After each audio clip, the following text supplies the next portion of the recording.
The NFL draft is upon us, so today what we're going to do is we're going to give you an NFL 2021 mock draft. So let's see how the top 10 picks unfold. Welcome to Critical Condition Sports. My name is Jose and I'm back here with another YouTube video for you. Now, it's kind of fallen off a little bit as far as like the hot takes and everything with YouTube and what's been going on right now. I've been pretty busy with the podcast that I have, which you can check out in the link in the description below. But we're back now, and I am going to keep pumping out those videos now for you with these hot takes, starting off with my 2021 NFL mock draft. So let's not waste any more time. Let's get started. With the first pick of the NFL draft, the Jacksonville Jaguars, in my opinion here, will take on Trevor Lawrence. Obviously, my opinion, everyone else's opinion, this is the perennial number one pick. Nothing's going to change about this, so let's not waste any more time.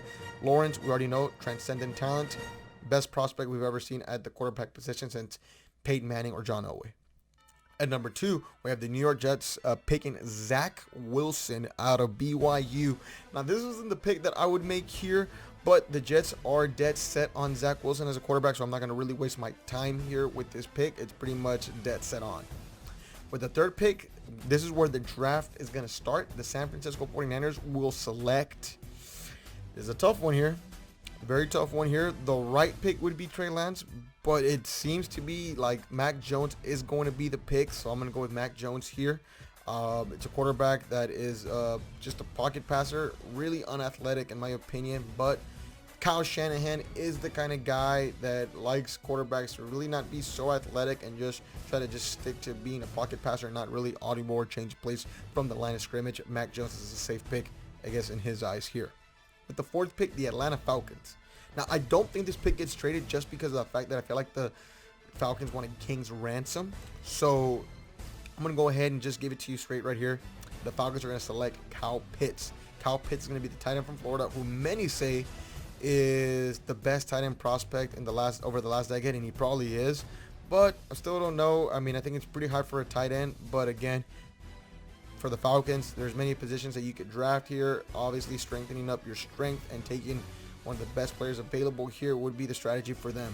With the fifth pick, we got the Bengals. This is going to be a little boring. You know, Cincinnati isn't really known to make splashes, and they don't really trade down right there. So I think what really makes sense, a lot of people want Jamar Chase to be paired up with Joe Burrow. I think that'd be crazy just because of the fact that, you know, even though Jamar Chase is a special player, I think that you can still, this draft is very heavy on receiver. I think you can get a receiver in the second round like they did last year with T. Higgins.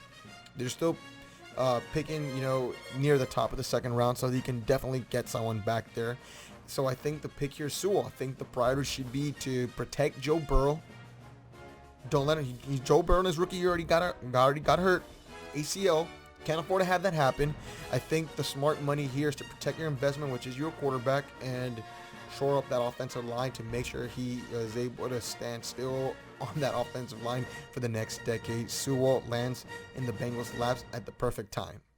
With the sixth pick, we have the Miami Dolphins selecting. Now, with this pick, it's interesting, right? Miami can do a lot of things, though. They can still target the offensive line. You know, Tua is a lefty, so obviously you want to shift towards the right side of the line for him. And you can go with another solid receiver here with, you know, which they can do to shore up. I know that they signed Will Fuller, but Will Fuller's got injuries, you know, so there's different ways that you can see this here. Devontae Parker, Mike Gesicki is a good tight end. Nothing special. I think the Dolphins would have loved to have Kyle Pitts fall here, but I'm going to go with Jalen Waddle. It's going to be a shocker for everyone here. I think they're going to pass on Jamar Chase because there's reports out there now that, you know, they really do like Waddle, and I think that that's going to be something that they really, it's going to be kind of a questionable one. It's going to be like the Henry Ruggs thing, but they're going to take Jalen Waddle there and give Tua another weapon to solidify themselves. With the seventh pick, now we have the Detroit Lions. Now, Jamar Chase is still on the board here. He is, but I think the most important thing is, and we've seen it, we saw this for Jared Goff when he was with the Rams, their new investment at quarterback now. Jared Goff is the best version of himself when he's protected. Doesn't matter if he's got weapons. Because if you can't protect that quarterback, Jared Goff is, I'm going to say useless here, but he's just a train wreck. So I think what the Lions are going to do here is they're going to go ahead and take Rashawn Slater.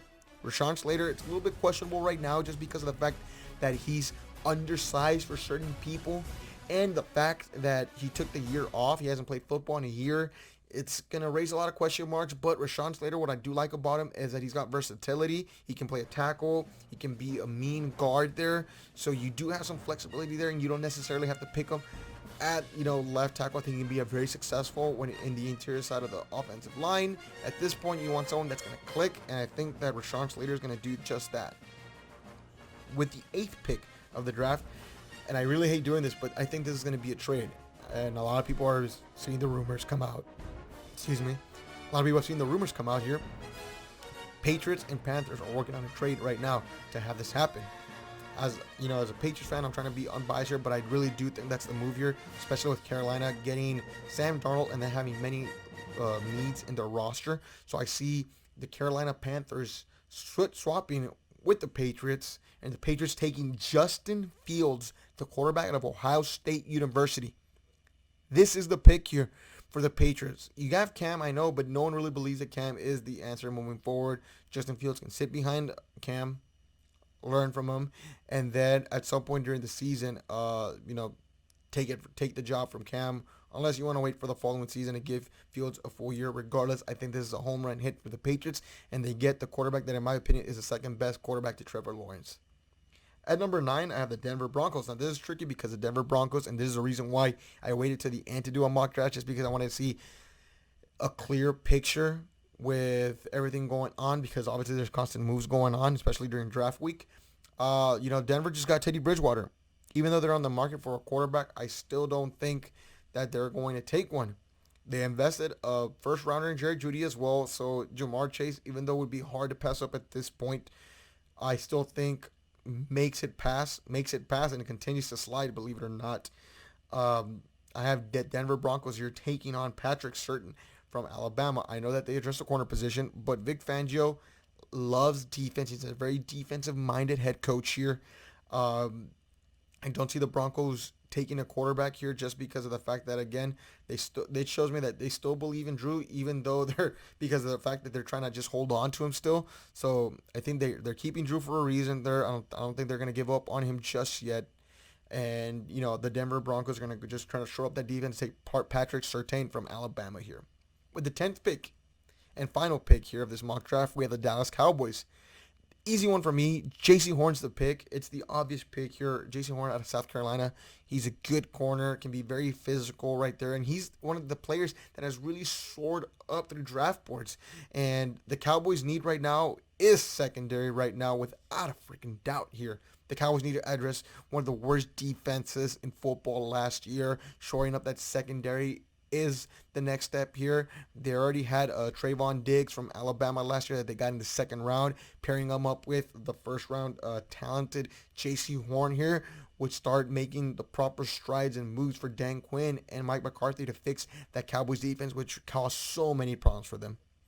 So those are my picks right there. Those are my top 10. I just didn't really want to make it too long for you folks. First YouTube video back in a while as well. Let me know what you think. Do you agree or disagree with you? Give me some of your picks within the top 10 or at any point of the draft.